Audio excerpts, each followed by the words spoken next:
quelques jours à Noël, le pape François a ouvert la porte de l'année sainte dans la basilique Saint-Pierre.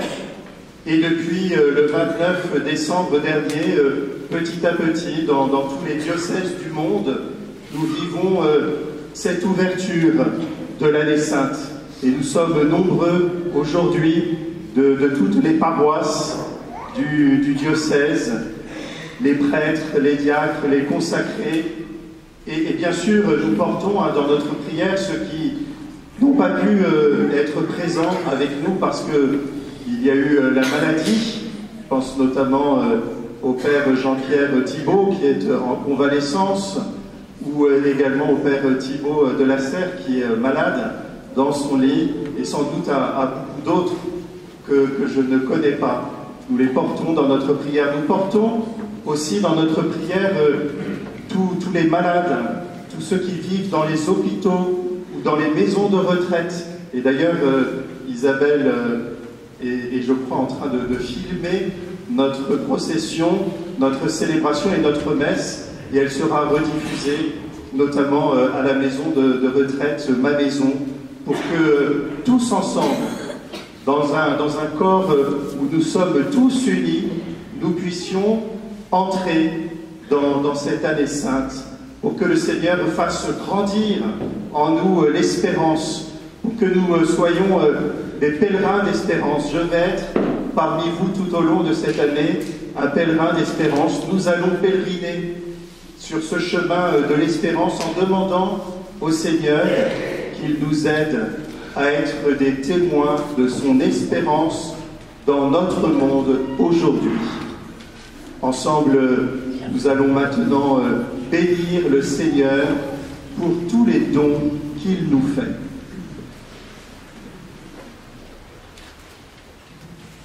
Nous attendons notre vie du Seigneur. Il est pour nous un appui, un bouclier. Et nous chantons ensemble.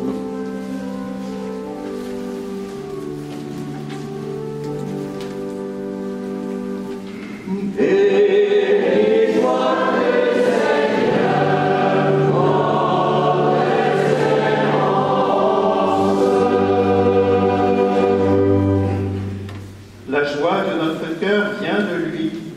Notre confiance est dans son nom très saint.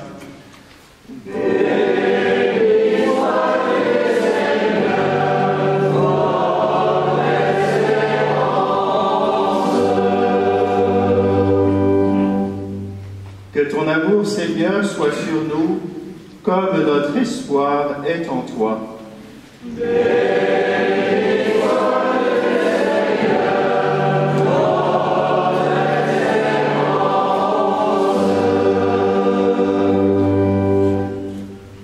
Prions le Seigneur. Seigneur Dieu, espérance qui ne déçoit pas, commencement et fin de toutes choses, en ce temps de grâce, bénis le début de notre pèlerinage derrière la croix glorieuse de ton Fils.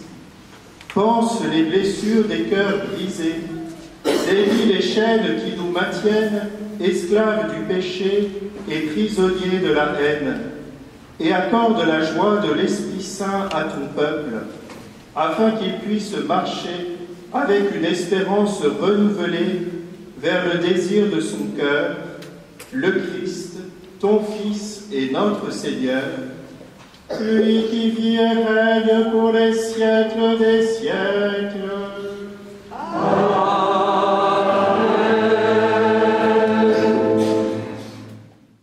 Évangile de Jésus-Christ selon saint Luc.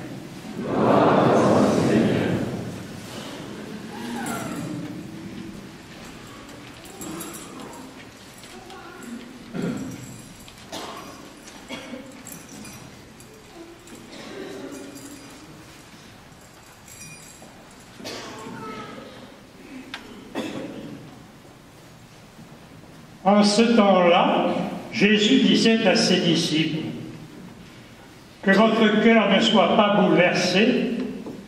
Vous croyez en Dieu, croyez aussi en moi. Dans la maison de mon Père, il y a de nombreuses demeures. Sinon, vous aurais-je dit, je pars vous préparer une place. Quand je serai parti, vous préparez une place, je reviendrai et je vous emmènerai auprès de moi, afin que là où je suis, vous soyez vous aussi. Pour aller où je veux, vous savez le chemin. Jésus lui répondit, moi, je suis le chemin, la vérité et la vie. Personne ne va vers le Père sans passer par moi. Puisque vous me connaissez, vous connaîtrez aussi mon Père. Dès maintenant, vous le connaîtrez et vous l'avez vu. Philippe lui dit, Seigneur, montre-nous le Père, cela nous suffit. Jésus lui répondit, il y a si longtemps que je suis avec vous, et tu ne me connais pas, Philippe. Celui qui m'a vu a vu le Père. Comment peux-tu dire, montre-nous le Père? Tu ne crois donc pas que je suis dans le Père et que le Père est en moi? Les paroles que je vous dis, je ne les dis pas de moi-même. Le Père qui demeure en moi fait ses propres œuvres. Croyez-moi, je suis dans le Père et le Père est en moi. Si vous ne me croyez pas, croyez au moins à cause des œuvres elles-mêmes. Acclamons la parole de Dieu. L'apôtre Paul stimule le courage de la communauté chrétienne de Rome. L'espérance sera également le message central du prochain jubilé que le pape proclame tous les 25 ans, selon une ancienne tradition. Je pense à tous les pèlerins de l'espérance qui arriveront à Rome pour vivre l'année sainte, et à ceux qui, ne pouvant se rendre dans la ville des apôtres Pierre et Paul, la célébreront dans les églises particulières. Qu'elle soit pour tous un moment de rencontre vivante et personnelle avec le Seigneur Jésus, porte du salut. Il est notre espérance, lui que l'Église a pour mission d'annoncer toujours, partout et à tous. Tout le monde espère. L'espérance est contenue dans le cœur de chaque personne comme un désir et une attente du bien, bien qu'en ne sachant pas de quoi demain sera fait.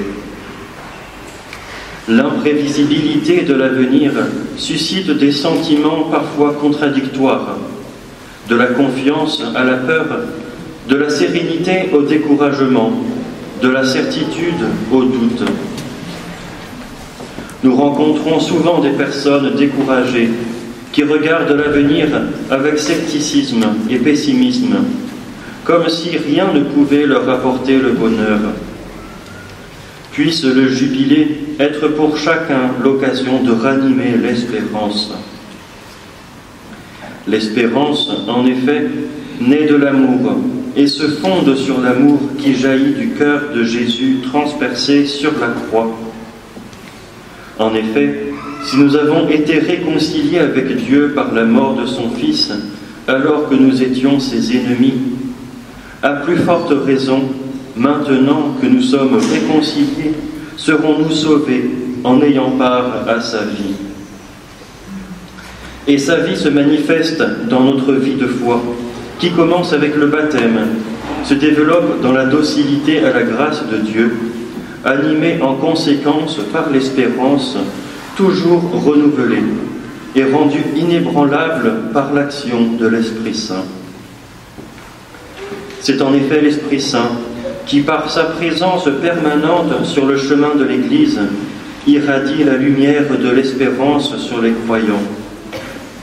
Il la maintient allumée comme une torche qui ne s'éteint jamais, pour donner soutien et vigueur à notre vie.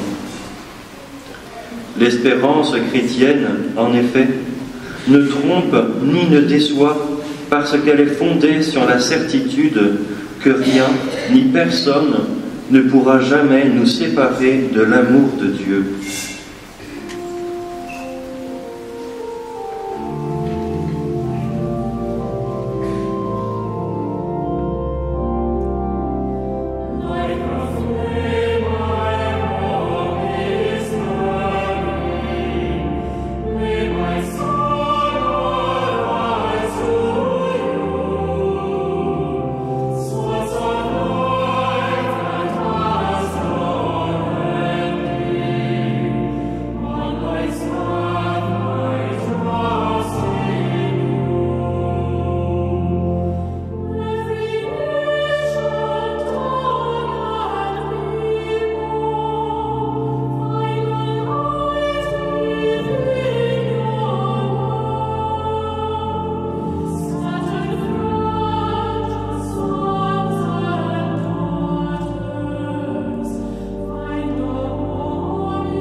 Bien-aimés, demandons au Seigneur de bénir cette eau qu'il a créée. Nous allons en être aspergés en mémoire de notre baptême. Que Dieu nous vienne en aide, afin que nous demeurions fidèles à l'esprit que nous avons reçu.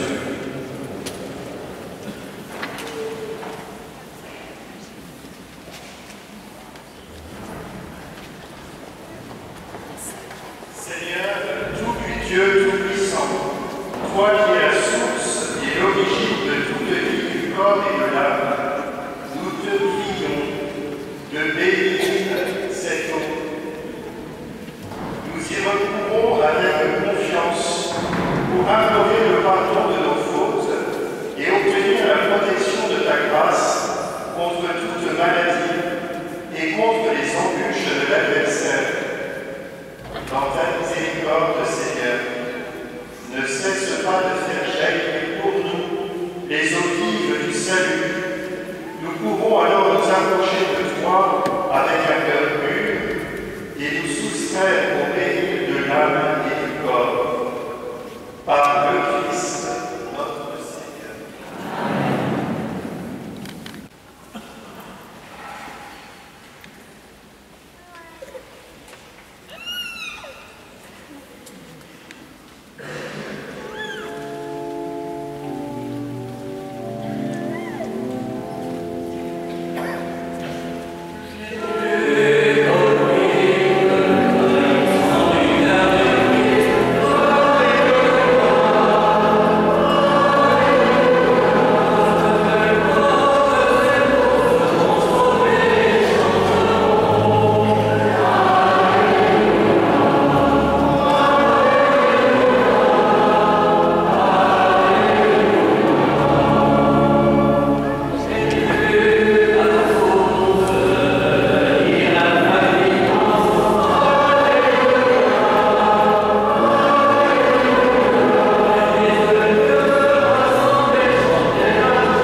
nous rendre dignes de participer à la table de son royaume. Par le Christ, notre Seigneur.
Par Jésus-Christ, ton Fils, notre Seigneur.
a fait de nous. Or, il y avait ainsi charge de pierre pour les purifications rituelles du Juif. Chacune contenait 2 à 3 mesures, c'est-à-dire environ 100 litres. Jésus dit à ceux qui servaient, remplissez d'eau les jarres, et ils les remplirent jusqu'au bord. Il leur dit, maintenant puissez, et portez-en au maître du repas. Il lui emportait, et celui-ci goûta l'eau changée en vin. Ils ne savaient pas d'où venait ce vin, mais ceux qui servaient le savaient bien, eux qui avaient puisé l'eau. Alors le maître du repas appelle le marié et lui dit, tout le monde sert le bon vin en premier, et lorsque les gens ont bien bu, on apporte le moins bon. Mais toi, tu as gardé le bon vin jusqu'à maintenant.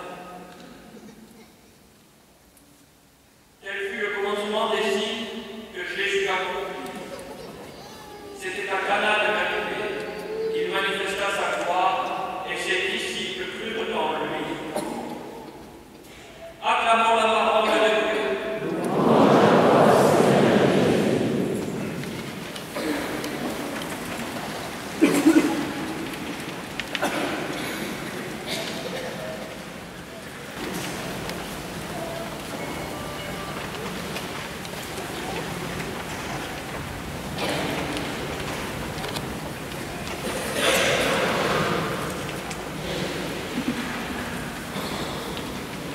Au commencement de cette nouvelle année, au commencement de cette année sainte, de ce jubilé de l'espérance voulu par notre pape François, l'Évangile, ce matin, nous ramène au commencement des signes de Jésus.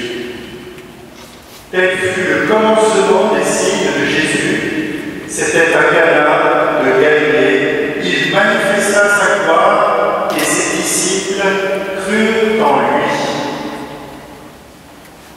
Ce petit mot de commencement, il est riche de tous les développements successifs qui vont se survenir après.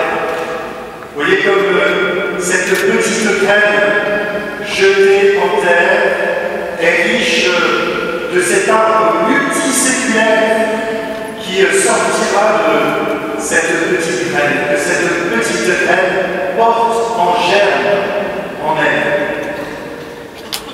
Et nous savons bien les dérèglements climatiques, les sécheresses, les tempêtes ou la foudre peuvent bien mettre à mal cet arbre, même d'une racine pourrie, même d'une souche vieille, un rejeton peut sortir.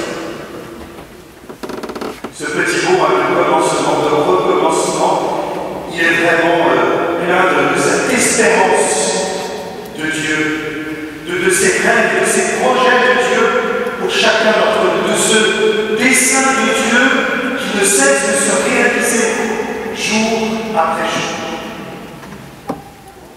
De quel commencement parle Jean dans cet évangile? 3 jours après, il y aurait tant de choses à dire sur cette expression 3 jours après. Il y eut des noces à Cana. Jean nous parle d'un mariage. Et curieusement, on entend parler des invités au mariage, Marie, Jésus. On entend parler des serviteurs et du maître de la fête. On entend parler à la fin même du marié, de l'époux, mais jamais de l'épouse. Cette épouse, cette bien-aimée, c'est chacun d'entre nous. C'est cette humanité que le Seigneur vient épouser. Le commencement dont nous parle Jean dans cet évangile, c'est cette alliance éternelle que le Seigneur réalise avec chacun d'entre nous. Quand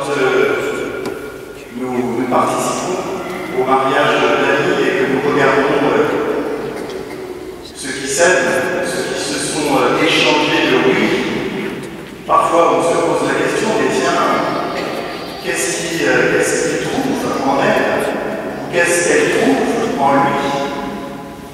Nous pouvons nous poser cette question devant ces épousailles que le Seigneur fait avec chacun d'entre nous. Et qu'est-ce que le Seigneur trouve en moi pour vivre cette alliance? Il nous aime, simplement. Il ne regarde pas à ce que nous faisons à l'extérieur, mais il nous aime profondément. Et c'est vraiment sur ce rocher, sur cette racine de l'amour de Dieu que nous pouvons construire notre vie. Elle est vraiment le commencement de notre espérance. De quel commencement Jean nous parle dans cet évangile? 600 litres du meilleur vin. 600 litres du meilleur vin pour une petite noce villageoise où ils ont déjà bu depuis plusieurs jours et qui doit compter à peine une centaine de personnes. 600 litres du meilleur vin. Autrement dit, ce commencement, c'est le commencement de la joie, mais d'une explosion de joie que le Seigneur fait jaillir en nous. Quand ce Dieu donne, il ne donne pas un peu, il ne donne pas beaucoup, il donne en abondance. Je vous ai dit toutes ces choses pour que ma joie demeure en vous et que ma joie soit parfaite. Accueillons cette joie qui nous renouvelle. Laissons-nous enivrer par cette joie de Dieu, cette joie de savoir que nous sortons du cœur de Dieu, comme le rappelle si bien notre pape François dans sa dernière encyclique. Il nous a tant aimés. Cette joie de savoir que nous sommes le fruit de cette parole créatrice et recréatrice de Dieu. Cette joie de savoir que le Seigneur est ce bon jardinier qui prend soin de notre âme, quelles que soient les tempêtes de nos vies. Sur ce chemin de l'espérance, sur ce pèlerinage de l'espérance que nous allons vivre ensemble cette année, Marie est invitée. Elle est là. Et elle est pour nous le modèle de la charité, de la foi, de l'espérance. Marie, elle est d'abord le modèle de la charité. Elle est attentive à tous ceux qui l'entourent, au manque qui le peuvent vivre dans leur vie. Ils n'ont plus de faim. Marie nous invite vraiment à être attentifs à ceux et celles qui nous entourent, à entendre leurs cris, leurs désirs, leurs faim, leur soif, leur désir de Dieu. Marie nous invite aussi peut-être à être attentifs au manque dans nos propres vies, dans notre propre Église. Il n'y a plus assez de prêtres, il n'y a plus assez de religieux et de religieuses, il n'y a plus assez de laïcs engagés. Nous avons tout essayé, nous avons tout fait, nous sommes à court d'idées. Ils n'ont plus de faim. Voilà, comme Marie, prenons conscience de nos manques, regardons-les en face. C'est souvent d'ailleurs la première étape pour les développements successifs et les réponses qui jailliront de nos cœurs. Comme Marie, qui est aussi un modèle de prière, disons tout simplement au Seigneur, mais ils n'ont plus de faim. Nous n'avons plus de faim. Ne lui disons pas comment il doit agir et comment il doit agir et de quelle manière il doit réaliser, mais disons-lui tout simplement, ils n'ont plus de faim. Avec confiance dans celui qui nous aime et qui nous connaît et qui sait très bien ce dont nous avons besoin.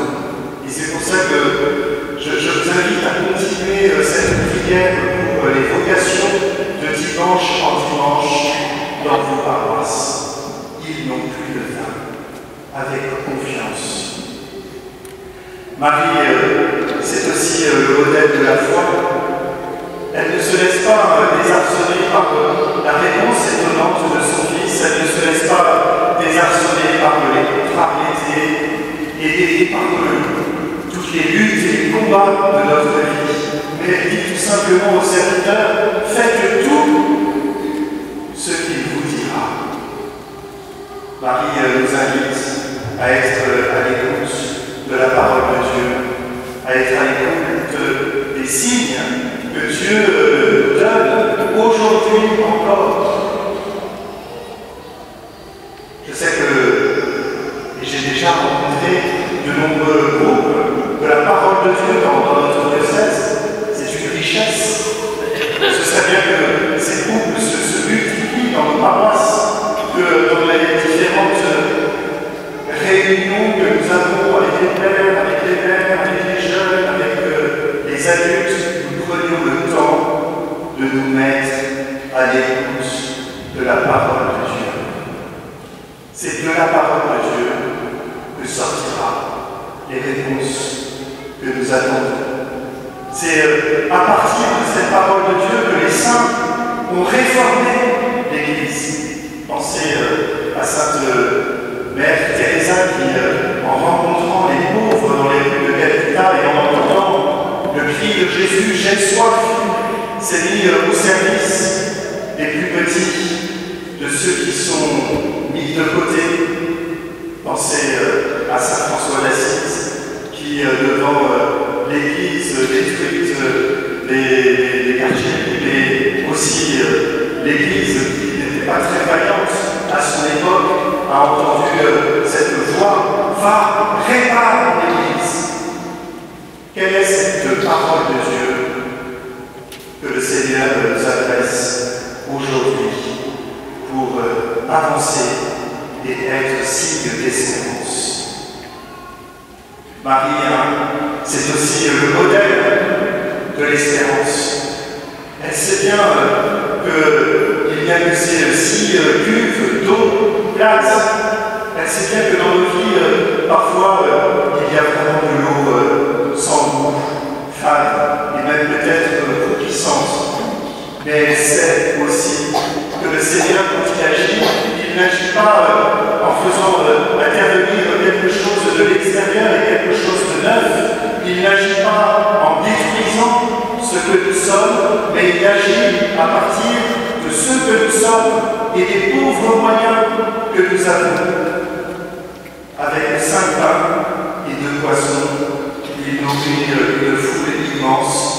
Avec ces 6 jarres d'eau remplies, il fait exploser la joie dans cette noce de Cana.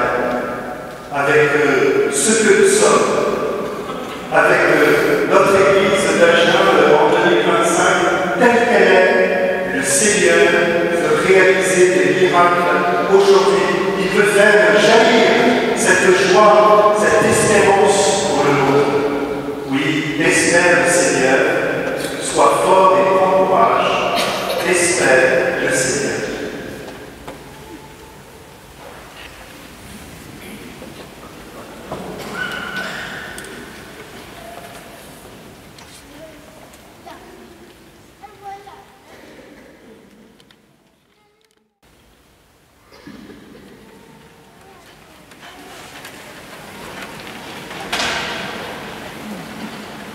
Et ensemble, nous redisons notre foi avec le symbole du ciel.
tous ensemble pour l'éternité, par le Christ notre Seigneur, par qui tu te demandes toute grâce.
N'oublie pas le sacrement de la foi.